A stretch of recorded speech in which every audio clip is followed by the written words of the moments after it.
And now, friends, would you please stand as you're able for the reading of God's Word, which comes from the Gospel of Matthew and also the book of Ruth this morning.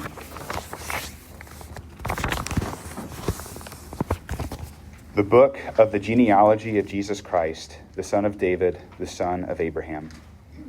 Abraham was the father of Isaac, and Isaac the father of Jacob, and Jacob the father of Judah and his brothers, and Judah the father of Perez and Zerah by Tamar, and Perez the father of Hezron, and Hezron the father of Ram, and Ram the father of Amminadab, and Amminadab the father of Nahshon, and Nahshon the father of Salmon, and Salmon the father of Boaz by Rahab, and Boaz the father of Obed by Ruth, and Obed the father of Jesse, and Jesse the father of David the king.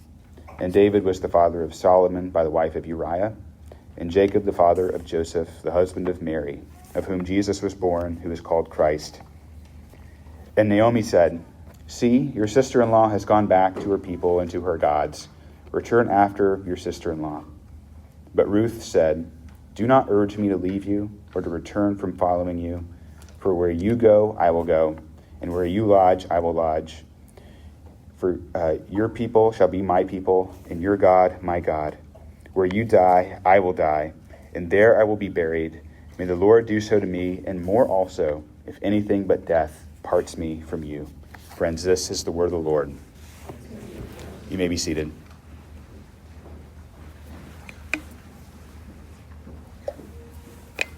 So this morning we're continuing our Advent series, and we're looking at the mothers of Jesus, the women that Matthew included in the family tree of Christ in Matthew chapter 1.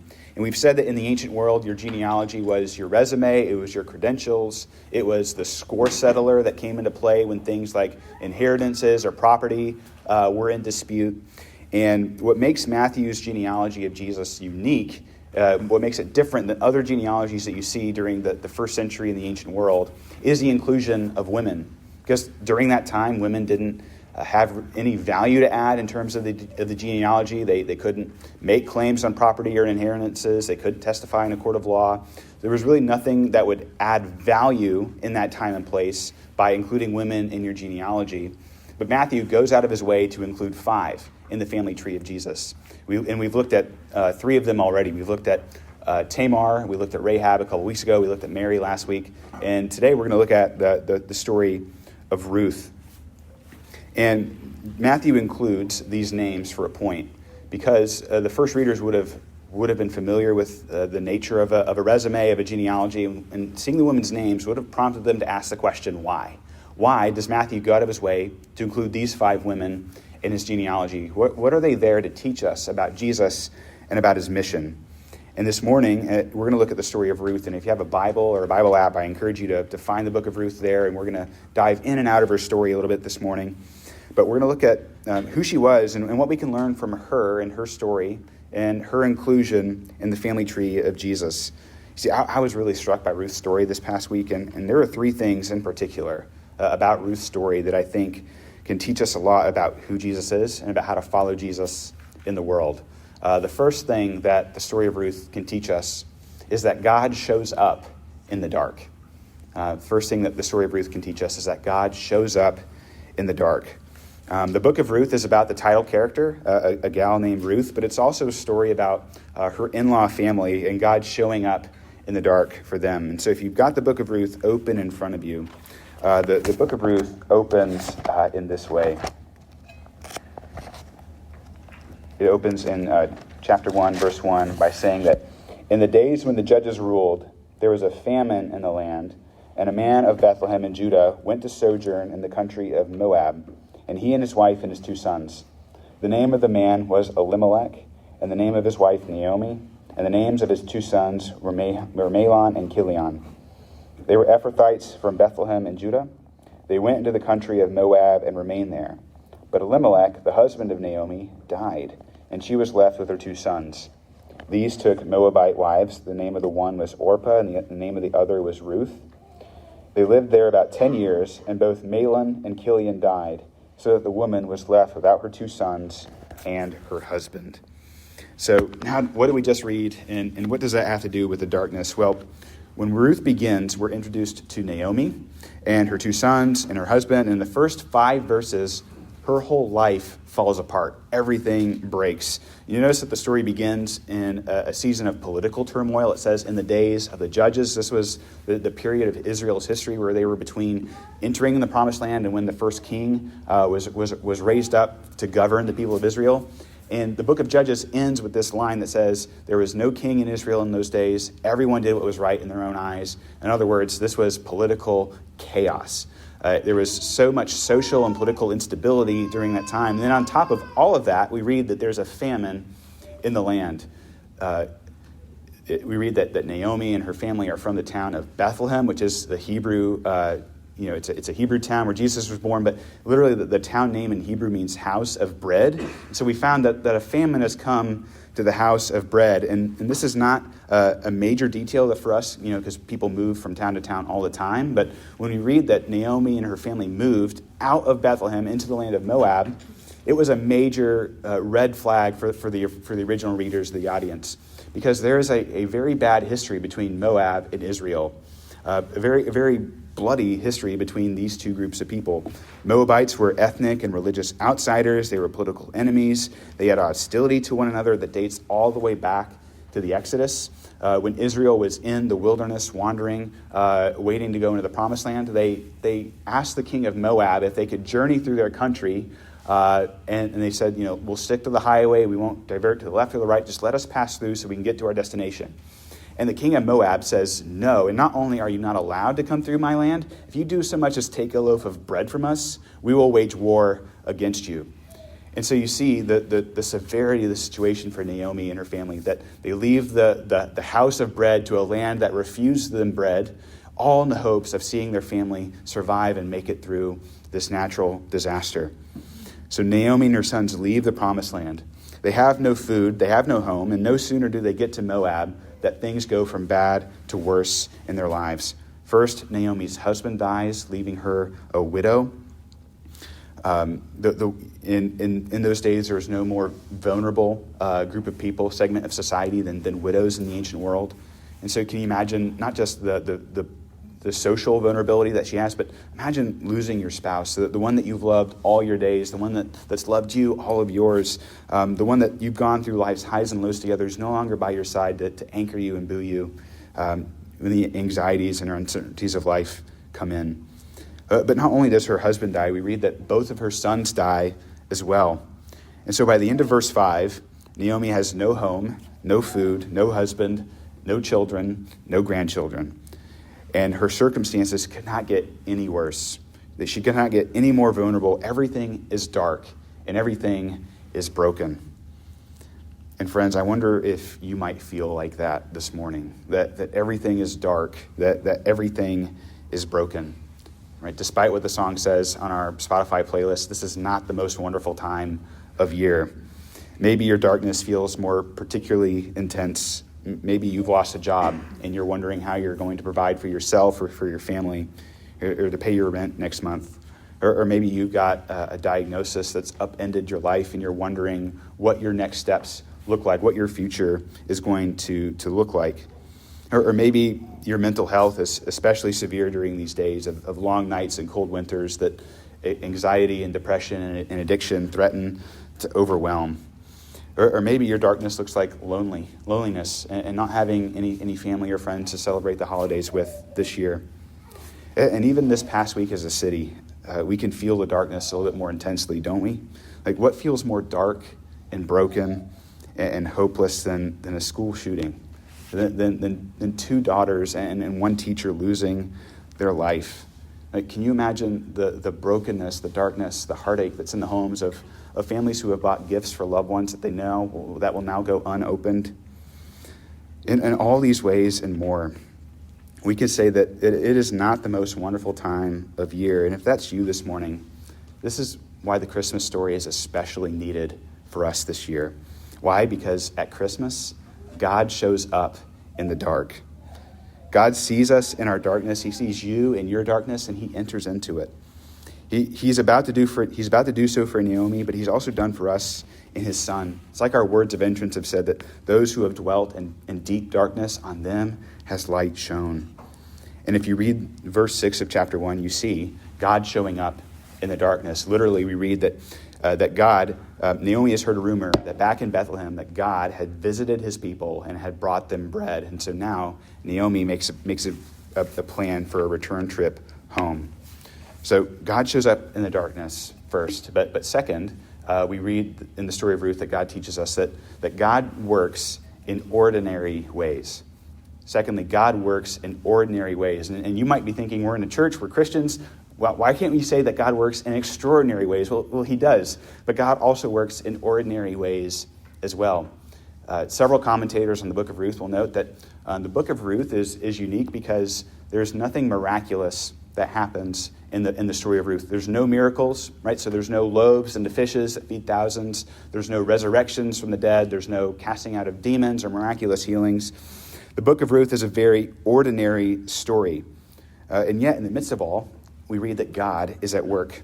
Though Naomi's life couldn't get any more broken, we see God at work in the story of Naomi and Ruth, bringing mending and wholeness in actually three very ordinary ways. The first way is that he gives Naomi a friend. The first way is he gives Naomi a friend in the form of Ruth, her daughter-in-law. As Naomi packs her bags to return to Bethlehem, she gives her two daughters-in-law, who are Moabites, remember they're in the land of Moab, she gives them an out. She gives them an offer to stay in Moab, to restart their life, because it's going to be a lot easier for them to stay in this foreign country, to find a Moabite husband and to restart their lives, have children, build up security for themselves. And one of the daughters-in-law, Orpah, takes Naomi up on that offer, but then there's Ruth, and she's having none of it. In fact, in verses 15 to 17, the passage that we read in our scripture reading, we get one of the most beautiful speeches in Scripture. We get one of the most extraordinary confessions of faith where Ruth tells Naomi, don't tell me to go home, because where you go, I'm going to go. Where you live, I'm going to live.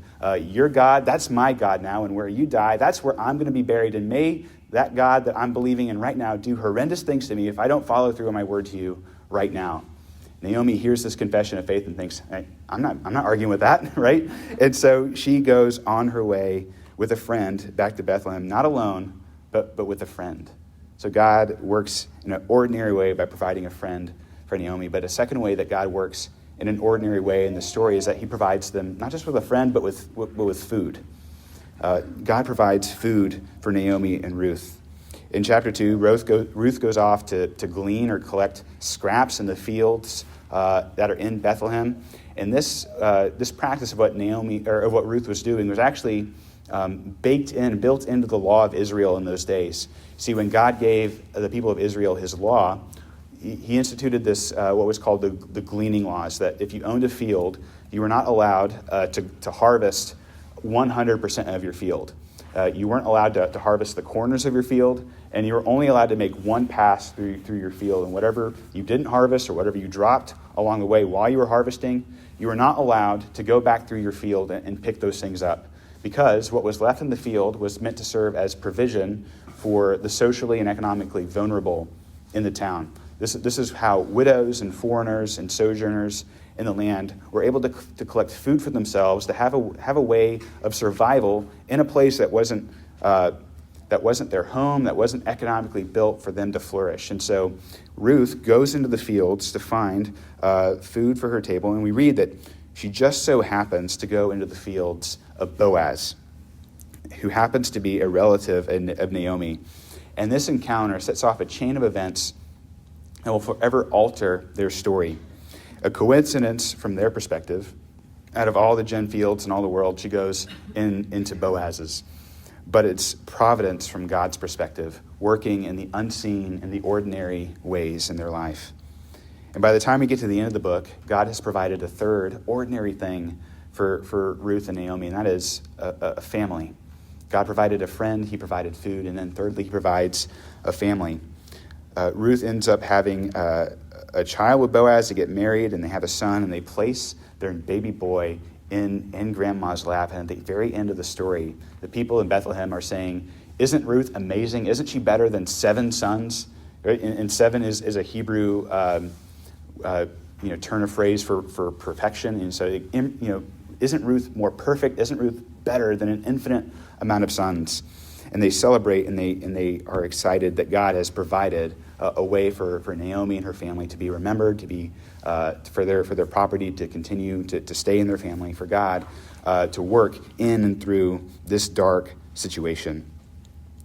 See, all through these ordinary ways, God broke through their darkness. And friends, if you're in the darkness this morning, remember that God is at work. As he brought a friend and food and family to Naomi, he's already at work in your life, even though you might not see it.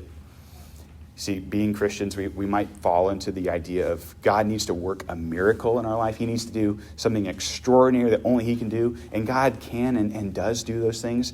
But God also works through the everyday, through the ordinary, through the mundane things of our life as well.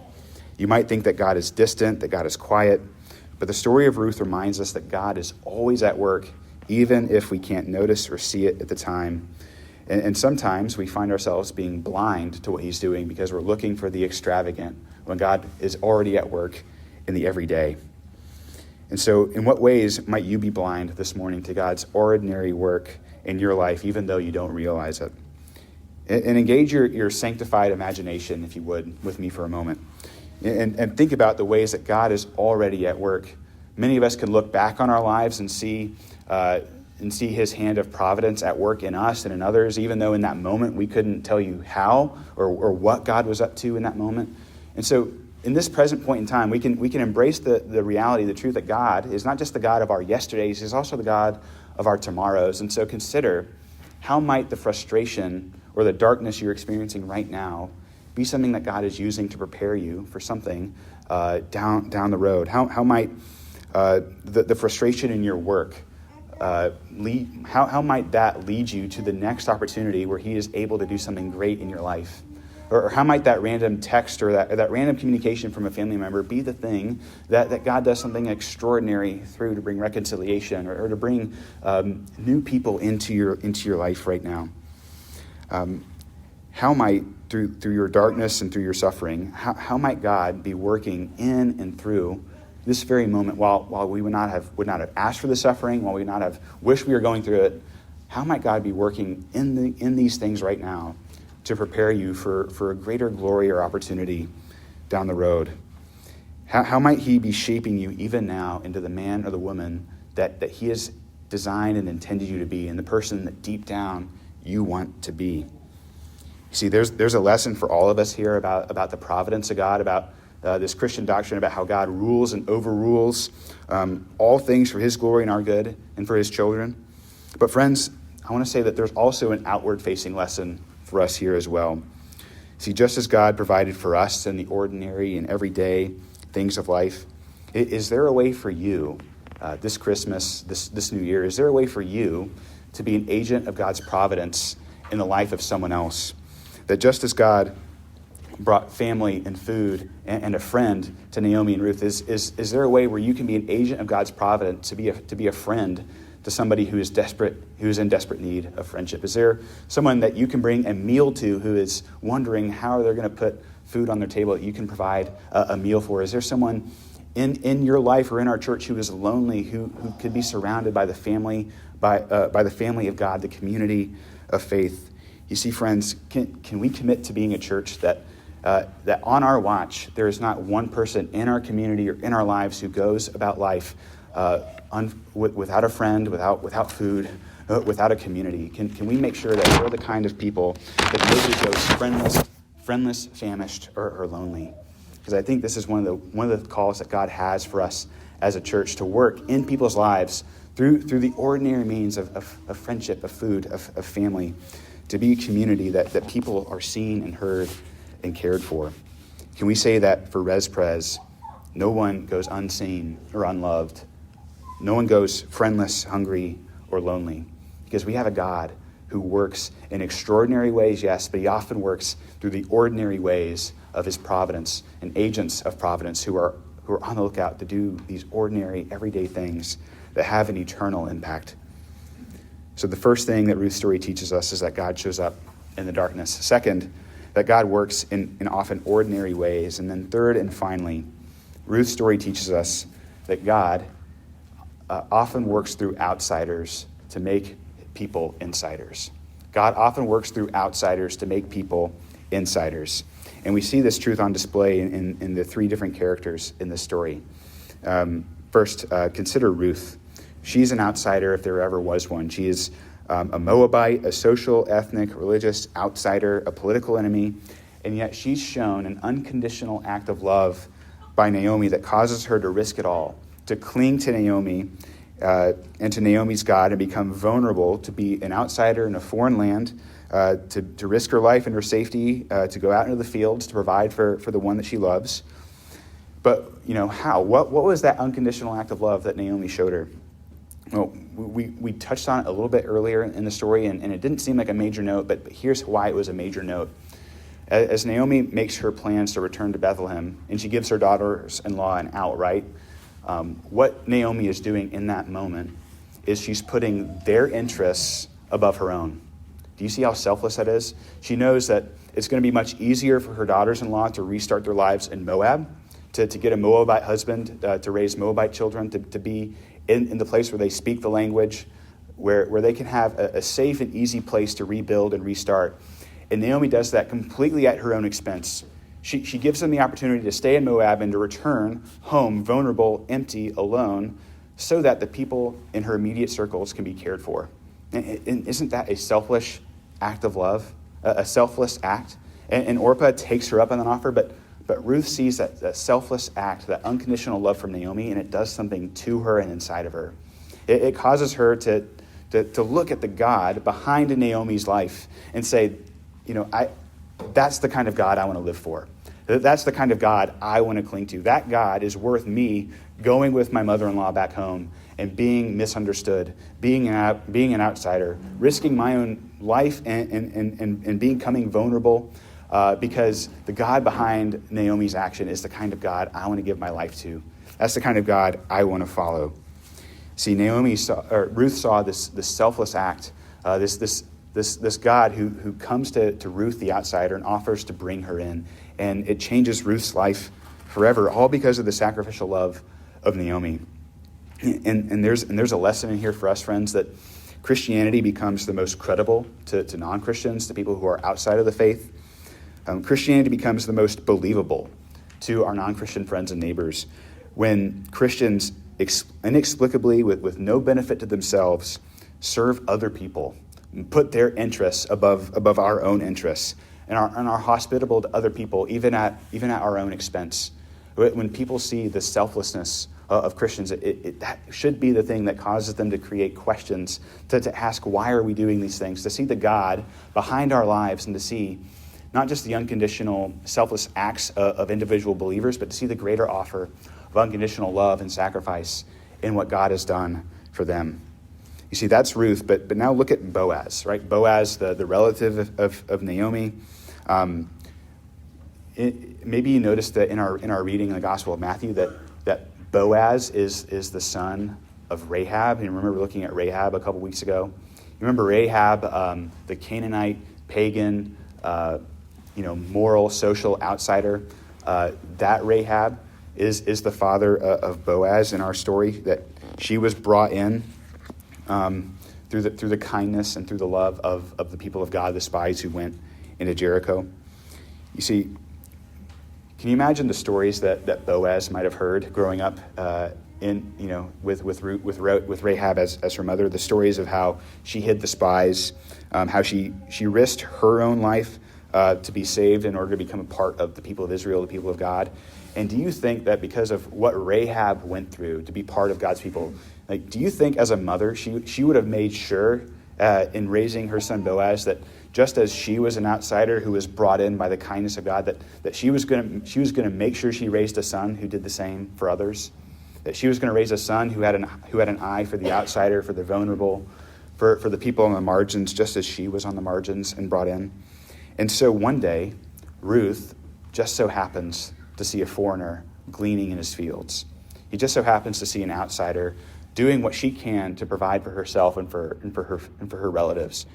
She meets Ruth the Moabite And he gets to know her, and he finds out that she's actually related, that Boaz is in a position to be her kinsman redeemer, the person that God's law allowed to marry Ruth and to provide an heir, to provide a preservation for that family's property and legacy. And in her courage, Ruth actually takes the initiative. She proposes to Boaz, and even more spectacularly, Boaz agrees and he's willing to do it. And can you imagine the social cost that this was going to take on Boaz? He's likely an old man at this point. It's going to take a huge financial sacrifice to make this happen. He's going to have to marry a Moabite woman, which is taboo again in those days. Boaz risks it all to make an outsider an insider, because I think growing up, he knew that the God that he believed in, the God that Rahab came to love and give her whole life to, is the kind of God who delights in making outsiders insiders, who makes those on the margins part of his covenant people, part of his community of faith. And so Boaz assumes all of those risks, marries Ruth, and together they have a son named Obed, and who eventually becomes the grandfather of David, the king. Right? In the days of the judges, God provides the grandfather of David, the king, through Ruth and Boaz. And isn't that a wonderful Christmas story that a relative, our own flesh and blood, who is wealthy enough to pay off all of our debts and is willing to do it and is willing to identify with and be betrothed to an unwanted people and to make us his own, to cover us under the protection of his wings, that we might become the children of God. See, friends, this is what happens in the story of Boaz, and this is what happens in the third character in that story. Look at Jesus. Look at Jesus, the son of David, the grandson of Obed, the great times 30 grandson of Ruth and Boaz. And we see that Ruth's story of redemption and the story of the outsider becoming an insider is a signpost and pointer to Jesus, the God who became an outsider for our sakes, so that we might become insiders, children in the family of God. Look at Jesus, who saw his people friendless, famished, and lonely, who saw us impoverished and in debt to sin and death, and who, in the greatest act of unconditional love that's ever been displayed, put his life above our life, who put our interests above his interests, who came to his own, as the Gospel of John says, but his own did not receive him. Jesus, who came to a foreign country and was misunderstood and maligned, and who not just risked his life for our well-being, but who gave his life, who expended his whole life so that we might be forgiven and brought in and made part of the community of faith, that made sons and daughters of God above. And so, friends, will you see that Ruth's story is a part of the greater story, that just as Ruth and her family was included and brought into Jesus' family tree, that you and I today, who are once outsiders because of our sin and rebellion, can be made insiders into the family of God and brought into Jesus' family tree as well. And if you're here today and you're not a Christian, I would invite you to celebrate this. I don't want you to live in darkness. I don't want you to be uncertain that God is at work even now for your good. I don't want you to be without the assurance that God has provided a Redeemer who will be with you throughout all of life's ups and downs. And will you, like Ruth, see the unconditional love of God in display in Jesus and cling to him today? Will you see how he's entered into your darkness even now in the ordinary ways of friends, of food, of family, and redemption, and give your life to him? And if you are here and you are a Christian this morning, you get the same application. Would you celebrate what God has done? I know we're a few days away from Christmas. Your to-do list, probably like mine, still has a lot of boxes that need to be checked off, gifts that need wrapped, meals that need to be made, cars that need to be filled up with gas, things like that. But would you put this at the top of your to-do list? Celebrate Jesus and what he has done. And know that as we come to this table in a moment, this is not another thing we get to do. This is a moment for us to remember what God has done. So that the Christmas season is not primarily a season of doing and of moving and of getting things done.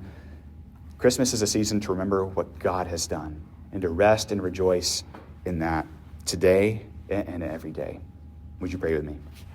Heavenly Father, we thank you that you are the God who has done everything for us, that you have not held back even your own Son from us, that we might become insiders, seated at your table, sons and daughters of the King.